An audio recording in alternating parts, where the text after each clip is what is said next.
Hello, I'm Father Joe Gembala, pastor of St. Malachy Catholic Church, and we're continuing on with our series about miracles. Today's miracle is taken from the Gospel according to St. Mark chapter 5. Jesus and his disciples came to the other side of the sea, to the territory of the Gerasenes. When he got out of the boat, at once a man from the tombs who had an unclean spirit met him. The man had been dwelling among the tombs, and no one could restrain him any longer, even with a chain. In fact, he had frequently been found with shackles and chains, but the chains had been pulled apart by him, and the shackles smashed, and no one was strong enough to subdue him. Night and day among the tombs and on the hillside, he was always crying out and bruising himself with stones. Catching sight of Jesus from a distance, he ran up and prostrated himself before him, crying out in a loud voice, "What have you to do with me, Jesus, Son of the Most High God? I adjure you by God, do not torment me." He had been saying, so Jesus said to him, "Unclean spirit, come out of the man." And then said to him, "What is your name?" And he replied, "Legion is my name, for there are many of us."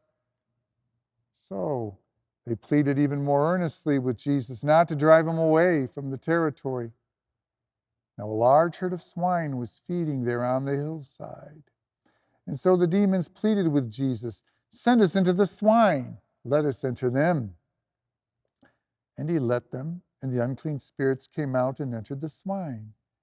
The herd of about 2,000 rushed down a steep bank into the sea and were drowned.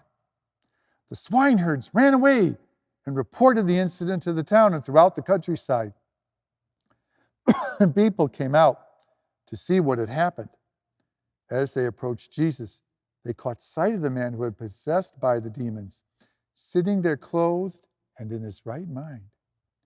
They were seized with fear.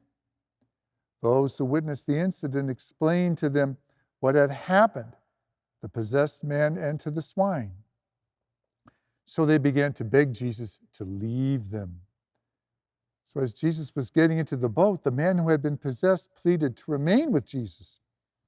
But Jesus would not permit him, but told him, "Go home to your family and announce to them all that God in his pity had done for you." And the man went off and began to proclaim throughout the region what Jesus had done for him. And they were amazed. Well, this miracle involves an exorcism of a whole lot of demons that possessed this poor man. This man was a Gentile, because the area where Jesus was, the Decapolis, they were the descendants of the soldiers of Alexander the Great. They were Greeks. And Jewish people would never, ever raise, eat, or have swine around them. So we know these are all pagans. Yet Jesus takes pity on this pagan and expels the demon from him. So now the man is cured. What's interesting is the reaction of the people. You would think if this well-known man who had spent all this time screaming, yelling, and unbound and crazy around this graveyard, terrifying the countryside, was now cured, was now healed, and the demons were gone, and he was in his right mind. You'd think that'd be a cause of great rejoicing. But it's not. When the people came out of the town, what they saw were all the dead pigs. And they probably thought, we just lost a boatload of money. They weren't concerned about this man. They were concerned about themselves. And so they looked at Jesus and begged Jesus to leave. Well, there is an old saying, it's better to deal with the devil you know than the devil you don't. And these people probably thought we were better off with this crazy, demonically possessed man than with this righteous man who kicked the demon out. when people do perform kind acts, when people do perform acts of generosity and charity and compassion to others, the little things I spoke about in our first talk, the little miracles that we may probably not even realize that are miracles to others. When these things happen, remember this: there will people who will mock us for doing it. There will people who will say, well, what's in it for you? There are people to say, how do you know you're not being conned? There are people who are going to say, well, you know, what a nice way to live. I'll just sit with a hat out and people throw money at me and I will never have to work again. You'll get these responses if you do your Christian duty and being generous and kind to others.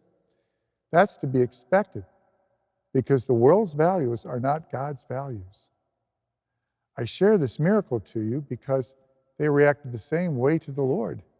They rejected the Lord for performing a miracle. If they can reject the Lord, we'll get flack too whenever we give to the poor, or try to reconcile with someone and are rebuffed, or say a kind word to someone that another person doesn't want to hear. That's to be expected. So as we continue on in our series about miracles, it's important to remember that the world will fight them every time.